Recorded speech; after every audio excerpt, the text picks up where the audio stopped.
এক মেয়েতে আসক্ত না আলম হাসান। আলম হাসান এক একটা মেয়ে নিয়ে প্রত্যেকটা রাত কাটাতেই পছন্দ করে। ও কখনোই কোনো মেয়ে নিয়ে সংসার করবে না।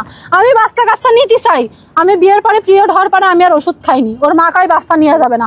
তার মানে ওর মারও একটা ব্যবসা যে আবার নতুন একটা বউ আসবে আর টাকা পয়সা দাও, R15 কিনে দাও, লাল কালারের সাদা কালারের R15 কিনে দাও, ব্যাংকে টাকা আছে উঠাই নিয়ে এসে দাও, সোনা দাও, গহনা আছে নিয়ে এসে দাও।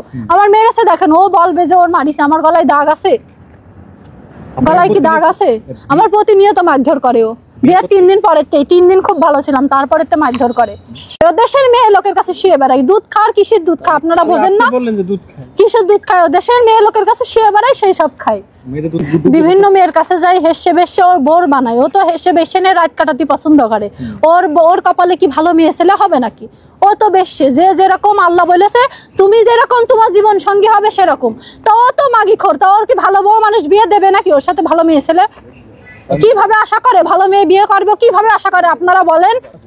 দুধ দিয়ে গোসল করে প্রতিদিন দুধ খেয়ে বেড়ায়, দুধ দিয়ে গোসল করার বালের কথা কন। আর একটা মেয়ের দিকে তাকাবে, আপনার বউ কি আপনার ছেড়ে দেবে নাকি? ওর জুতো দিয়ে পিটাইনি, অত ভালো, আমার টাকা পয়সা লাগবে না, আমার নিয়ে সংসার করবে না। ওর কালিয়াকুর থানায় একদম জুতো দিয়ে পিটিয়ে ন্যাংটা উলুঙ্গ ন্যাংটা করে তারপরে ধুয়ে যাবো আমার সেনে। দেশের মেয়ে লোকের কাছে শুয়ে বেড়াই, দুধ খাওয়ার কিসের দুধ খায় আপনারা বোঝেন না? কিসের দুধ খায়? দেশের মেয়ে লোকের কাছে শুয়ে বেড়াই, সেই সব খায়। বিভিন্ন মেয়ের কাছে যাই, হেসে বেসে ওর বোর বানায়। ও তো হেসে বেসে নিয়ে রাত কাটাতে পছন্দ করে। ওর কপালে কি ভালো মেয়ে ছেলে হবে নাকি? ও তো বেশে যে যেরকম আল্লাহ বলেছে তুমি যেরকম তোমার জীবন সঙ্গী হবে সেরকম। তো ও তো মাগি খোর, তো ওর কি ভালো বউ মানুষ বিয়ে দেবে নাকি? ওর সাথে ভালো মেয়ে ছেলে কিভাবে আশা করে ভালো মেয়ে বিয়ে করবে? কিভাবে আশা করে আপনারা বলেন? আলম হাসান একটা মাগি খোর, আলম হাসান একটা মাগি খোর। আমার জীবন তো নষ্ট করেছে, শর্মিলার জীবনও নষ্ট করেছে, মুক্তার জীবনও নষ্ট করেছে।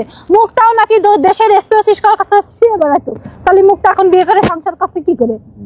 এত কিছু জানার পর আপনি কেন আসলেন? আমার প্রশ্ন এটাই। আমি শুধু জানতাম যে ওর বিয়ে হয়েছিল, বউ চলে গিয়েছে, কিন্তু ও নামাজ কালাম পড়তে নেশা করে না, এই কারণে আমি ওর কাছে আসছিলাম। কিন্তু আমি জানি না যে ওই বউ এইভাবে মারধর করে বাচ্চা কাচ্চা নিতে দেয় না, এটা আমি জানতাম না। বিয়ের আগেই বলছিল বিয়ের পরে আমরা 1 মাসে বাচ্চা কাচ্চা নিয়ে নেবো।